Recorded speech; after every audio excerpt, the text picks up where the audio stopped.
Today we are going to discuss about the topic the establishments of catering department. Define the term catering. Catering அப்படின்ற வார்த்தையை define பண்ணுறாங்க. அது என்ன பண்ணுறாங்க அப்படின்னா catering establishment is defined as one that provides food and or drink அதாவது beverages. எந்த ஒரு எஸ்டாப்ளிஷ்மெண்ட் வந்து உணவு மற்றும் பானங்கள் அதை வந்து இப்போ ப்ரொவைட் பண்ணுதோ அது வந்து என்னது கேட்ரிங் எஸ்டாப்ளிஷ்மெண்ட்னு சொல்கிறாங்க. It is known as a product and service provider. Product it is known as a product and service provider. Product அப்படின்றது இங்கே வந்து ஃபுட்டோ அல்லது பெவரேஜ், இது ரெண்டுமே ஒரு ப்ராடக்ட். அதை அந்த சர்வீஸ் ப்ரொவைடர் அப்படின்றது நம்ம போய் அவங்களுக்கு கெஸ்ட்டுக்கு பரிமாறுறோம், அது வந்து சர்வீஸ். அப்போ இந்த இண்டஸ்ட்ரியை வந்து என்ன பண்றாங்க, ப்ராடக்ட் அண்ட் சர்வீஸ் ப்ரொவைடர் அப்படின்னு சொல்றாங்க. Lot of different kinds of கமர்ஷியல்னா மணி பர்பஸுக்காக இருக்கக்கூடிய பிஸ்னஸ் ஆப்ரேட் பண்றது கேட்டரிங் இண்டஸ்ட்ரியில இருக்கு. அதே மாதிரி நான் கமர்ஷியல் பிஸ்னஸும் கேட்டரிங் இண்டஸ்ட்ரியில இருக்கு. வருமானத்துக்காக மட்டுமே இந்த கேட்டரிங் பிஸ்னஸ் பண்ற எஸ்டாப்ளிஷ்மெண்ட்ஸும் இருக்கு. வருமானம் மட்டும் இல்லாம சேவை மனப்பான்மையோட பண்ணக்கூடிய கேட்டரிங் எஸ்டாப்ளிஷ்மெண்ட்ஸும் இருக்கு. அது என்னன்னு நம்ம பார்க்கலாம். Types of establishments in catering, அதாவது வந்து த்ரீ மெயின் கேட்டகரிஸ், 3 கேட்டகரிஸா வந்து பிரிக்கிறாங்க இந்த கேட்டரிங் எஸ்டாப்ளிஷ்மெண்ட்ஸை. எஸ்டாப்ளிஷ்மெண்ட்ஸ் அப்படின்னா நிறுவனம் அல்லது அவுட்லெட் அப்படின்னு வச்சுக்கலாம். அதை வந்து என்ன பண்றாங்க, 3 விதமா பிரிக்கிறாங்க.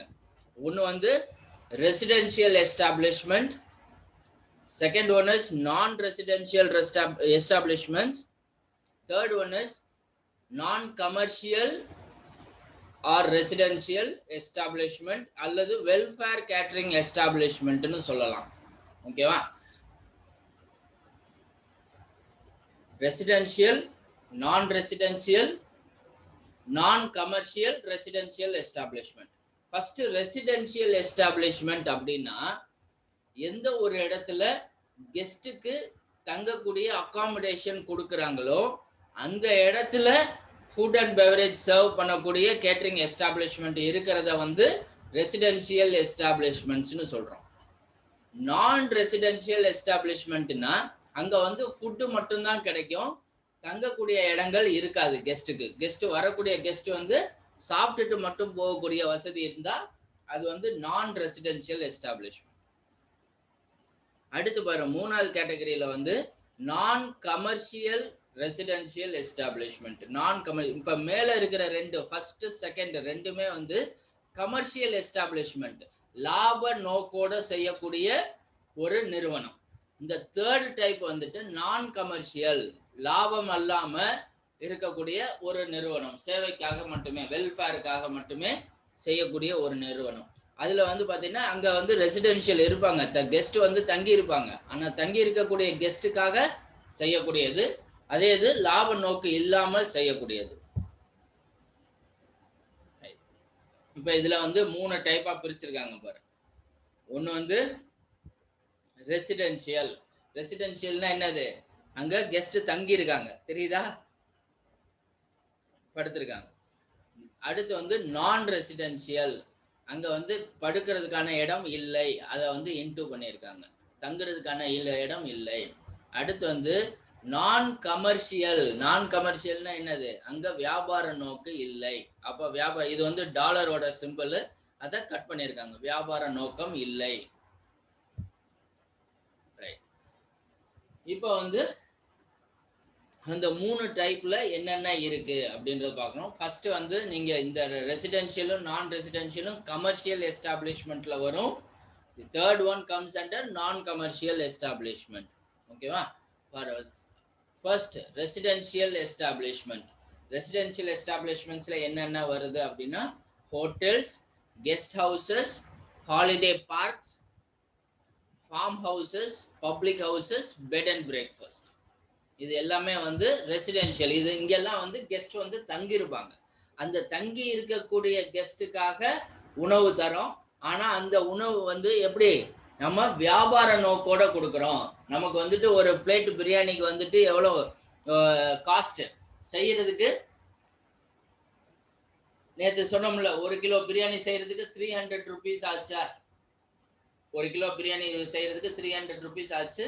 அதை வந்துட்டு நம்ம விற்றோம் அப்படின்னா நம்ம வந்துட்டு ஒரு 2000 rupees 1000 rupees ஆகுது நமக்கு லாபம் வர மாதிரி விற்றா அது விற்கிறது தான் இந்த ரெசிடென்ஷியல் கேட்டரிங் எஸ்டாப்ளிஷ்மெண்ட்ஸ். நான் ரெசிடென்ஷியல் கேட்டரிங் எஸ்டாப்ளிஷ்மெண்ட்ல இங்க வந்து கெஸ்ட் வந்து தங்கி இருக்க மாட்டாங்க. ஆனா நம்ம வந்துட்டு என்ன பண்றோம், ஃபுட்டையோ பிரேக் பெவரேஜஸையோ வியாபார நோக்கோட கமர்ஷியல் தாட்டோட செய்யக்கூடியது. அப்போ வந்து என்னது, ரெஸ்டாரண்ட்ஸ் இருக்கு, கஃபேஸ் இருக்கு, ஃபாஸ்ட் ஃபுட் அவுட்லெட்ஸ் இருக்கு, பப்ளிக் ஹவுசஸ் இருக்கு, ஒயின் பார் வெறும் பார் மட்டும் தனியா இருக்கு, அப்புறம் சாலட் பார்ஸ் ஃப்ரூட் சாலட்ஸ் எல்லாம் விற்கக்கூடிய அவுட்லெட்ஸ் இருக்கு, டேக் அவே. இந்த டேக் அவே அப்படின்றது வெறும் பார்சல் சர்வீஸ் மட்டும் இருக்கும். அங்க உட்காந்து சாப்பிடக்கூடிய வசதி இருக்காது, வெறும் பார்சல் சர்வீஸ் மட்டும் இருக்கும். School meal and transport catering service, burger vans, இந்த வேன்ல எல்லாம் வச்சு இது பண்ணுவாங்கல்ல, அது வந்து பர்கர் வேன்ஸ். அப்புறம் டிரான்ஸ்போர்ட் கேட்டரிங் இருக்குல்ல, இந்த டிரான்ஸ்போர்ட் கேட்டரிங்ல வந்து பார்த்தீங்கன்னா வந்துட்டு என்ன அப்படின்னா, ட்ரெயின்ல, ஃப்ளைட்ல, கப்பல்ல எல்லாம் கொடுக்குறாங்கல்ல ஃபுட்டு, அது வந்து டிரான்ஸ்போர்ட் கேட்டரிங். அதுவும் வந்து வியாபார நோக்கோட தான் செய்யக்கூடியது. ஓகேவா? இந்த டிரான்ஸ்போர்ட் கேட்டரிங்ல 2 வெரைட்டிஸ் இருக்கு. டெர்மினல் இன் டிரான்சிட் டெர்மினல்.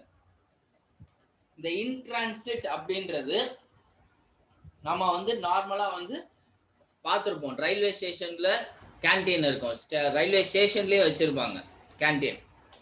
அதே மாதிரி ஏர்போர்ட்ல ஃபுட் அவுட்லெட்ஸ் இருக்கும். இதெல்லாம் வந்து டெர்மினல்ல இருக்கிறது. டெர்மினல்னா என்னது, அந்த வண்டி வந்து நிற்கக்கூடிய இடத்துல இருக்கக்கூடியது டெர்மினல்ஸ். இன் டிரான்சிட் அப்படின்னா வண்டி மூவ்மெண்ட்ல இருக்கிறப்ப நமக்கு சர்வ் பண்ணுவாங்க. ஃப்ளைட்ல பறந்துட்டு இருக்கிறப்ப நமக்கு ஃபுட்டு சர்வ் பண்ணுவாங்க. அதே மாதிரி ட்ரெயின்லையும் வந்துட்டு நிறைய ட்ரெயின்ல வந்து இப்போ for example Vaigai Express, Madurai to Chennai Vaigai எக்ஸ்பிரஸ்ல ஃபுட்டு இது பண்ணுவாங்க. அங்க ஒரு கம்பார்ட்மெண்ட்டை வந்துட்டு கிச்சனாவே வச்சிருக்காங்க. அதே மாதிரி சவுத் இந்தியால இருந்து நார்த் இந்தியா மாதிரி போகக்கூடிய 2 நாள் 3 நாள் போகக்கூடிய ட்ரெயின்ல உள்ள ஒரு தனி கிச்சன் இருக்கும், அதுல இருக்கும். இதை வந்து எக்ஸாம்பிள் வந்து பாத்தீங்கன்னா வந்து நீங்க அன்னியன் படம் பாத்தீங்கன்னா தெரியும். பிளேட்ல வந்து ஃபுட்டு சர்வ் பண்ணுவாங்க, சீட்டுக்கே வந்து சர்வ் பண்ணுவாங்க. அது வந்து காலையில பிரேக்ஃபாஸ்ட் கொடுக்குறப்ப என்ன பண்ணிடுவாங்க, மத்தியானத்துக்கு வெஜ்ஜா நான்வெஜ்ஜான்னு கேட்டு ஆர்டர் எடுத்துட்டு போயிடுவாங்க. அதே மாதிரி இந்த தனுஷ் படம் ஒரு படம் இருந்துச்சு, ட்ரெயின்லயே போகும் அந்த படம், தனுஷும் கீர்த்தி சுரேஷும் நடிச்ச படம். அந்த படத்துலயே தனுஷ் வந்து அந்த இன் டிரான்சிட் சப்ளையரா தான் இருப்பான், சர்வீஸ் வெயிட்டரா தான் இருப்பான். ஓகேவா? அடுத்து தேர்ட் இது வந்து பாத்தீங்கன்னா வந்து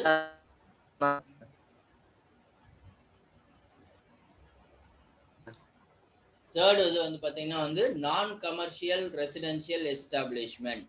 இந்த இடத்துல வந்து வியாபார நோக்கம் இருக்காது, இருக்கக்கூடாது. இருக்காதுன்னு சொல்றதை விட இருக்க கூடாது.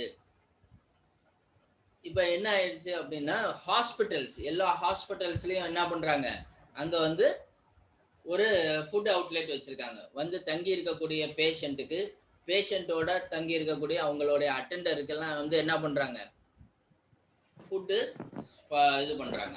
அப்போ வந்து பேஷண்ட்டுக்கு வந்துட்டு அவங்களுக்கு என்ன டயட் மெயின்டைன் பண்ணணுமோ, டாக்டர் என்ன டயட் சொல்றாங்களோ அந்த டயட்டை வந்துட்டு அந்த ஃபுட் அவுட்லெட்ல இருந்து சர்வ் பண்ணுவாங்க. இப்ப இந்த ஹாஸ்பிட்டல்ஸ்ல இருக்கிறது வியாபார நோக்கு இல்லாமையா இருக்கு அப்படின்னா இன்னைக்கு சூழ்நிலையில இல்லை. ஆனா ஆக்சுவலா வந்து இருக்க கூடாது.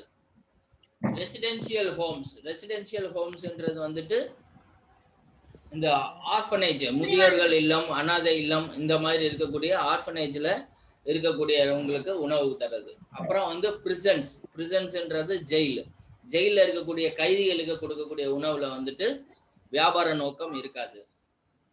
அப்புறம் ஆர்ம்டு சர்வீஸ், மிலிட்ரி ஃபோர்ஸ்ல இருக்கிறவங்களுக்கு ஏர்ஃபோர்ஸ்ல, மிலிட்ரியில, நேவில இருக்கிறவங்களுக்கு அவங்களுக்கு ஃபுட்டு கொடுக்கறதுல எந்த ஒரு வியாபார நோக்கமும் இருக்காது. அதே மாதிரி இண்டஸ்ட்ரீஸ், பெரிய பெரிய இண்டஸ்ட்ரீஸ்ல இருக்கும், அவங்களுக்கு வந்து ஃபுட்டு தருவாங்க, அதுலயும் வியாபார நோக்கம் இருக்காது. ஃபார் எக்ஸாம்பிள் நம்ம ஹோட்டல் இண்டஸ்ட்ரியிலேயே வந்து ஸ்டாஃபுக்கு வந்து ஃபுட்டு இருக்கும். அந்த ஃபுட்டுல வந்துட்டு எந்த ஃபுட்டு மேக்சிமம் வந்து ஃப்ரீயா தான் இருக்கும். ஒரு சில ஹோட்டல்ல 3 டைம்ஸ் ஃபுட்டும் ஃப்ரீயா இருக்கும். ஒரு சில ஹோட்டல்ல ஆன் டியூட்டி மீல்ஸ் தருவாங்க. அந்த ஆன் டியூட்டி மீல்ஸ் ஃப்ரீயா இருக்கும். டியூட்டி டயத்துல மட்டும் சாப்பிட்ற மாதிரி அது வந்து ஃப்ரீயா இருக்கும். ரைட். இப்போ இந்த ஹாஸ்பிட்டல்ஸ் வரும். இப்போ இன்னைக்கு நிலைமைக்கு நிறைய ஹாஸ்பிட்டல்ஸ்ல வந்து இருக்கக்கூடிய கேண்டீனும் வந்து வியாபார நோக்கத்தோட தான் இருக்கு. இது எப்படின்னா, நாங்க படிக்கிறப்ப வந்துட்டு இந்த கமர்ஷியல், நான் கமர்ஷியல் எஸ்டாப்ளிஷ்மெண்ட்ல இந்த ஹாஸ்டல்ஸ், ஸ்கூல் காலேஜோட ஹாஸ்டல் மீல்ஸ் எல்லாம் வந்துட்டு நான் கமர்ஷியல்ல வந்தது. அதே மாதிரி டிரான்ஸ்போர்ட் கேட்டரிங்கும் வந்துட்டு நான் கமர்ஷியல்ல வந்தது. ஆனா இன்னைக்கு வந்துட்டு ஸ்கூல் காலேஜ்ல இருக்கக்கூடிய ஹாஸ்டல்ஸ் வந்து கமர்ஷியலா தான் பண்றாங்க, அதுலயும் லாபம் பாக்குறாங்க. அதே மாதிரி டிரான்ஸ்போர்ட் கேட்டரிங்லயும் லாபம் பாக்குறாங்க. அப்ப வந்து இப்ப வந்து இத வந்து இந்த காலத்துக்கு வந்துருச்சு, ரெசிடென்ஷியல் சாரி கமர்ஷியல் காலத்துக்கு வந்துருச்சு. ஓகேவா?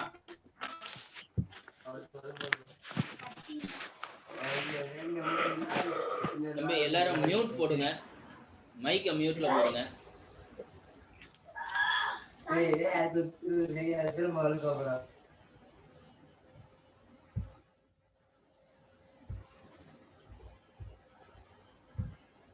Public houses,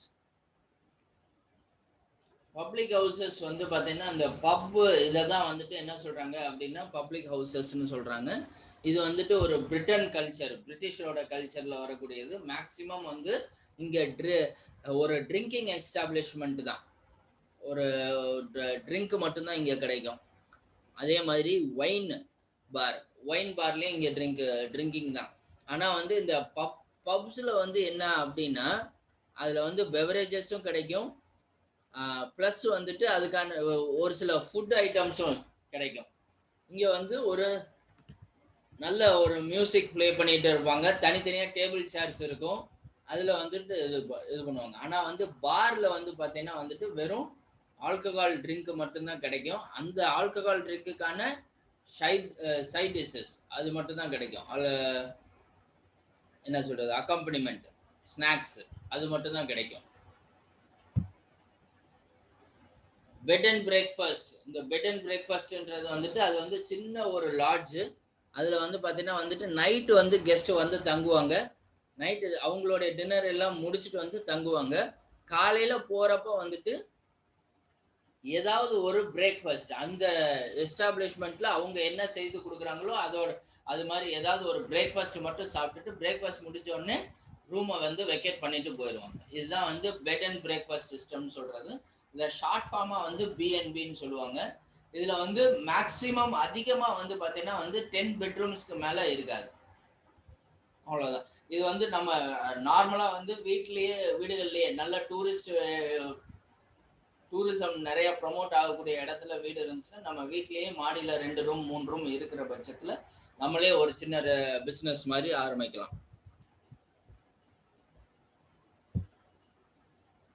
farm house, form ஹவுஸ்ன்றது வந்துட்டு பண்ணை வீடு.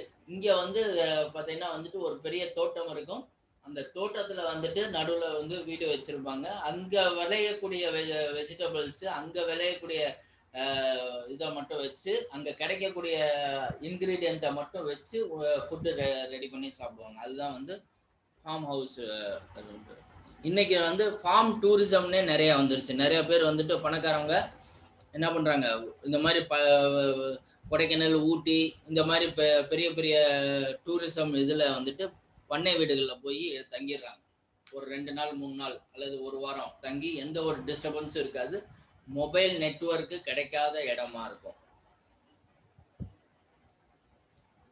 ஹாலிடே பார்க்குன்றது வந்து பார்த்தீங்கன்னா வந்துட்டு இன்னைக்கு வந்து நம்ம ஊரில் வந்து தீம் பார்க் மாதிரி, அது வந்து ரிசார்ட், அங்கே வந்து ரிசார்ட்டும் இருக்கும்.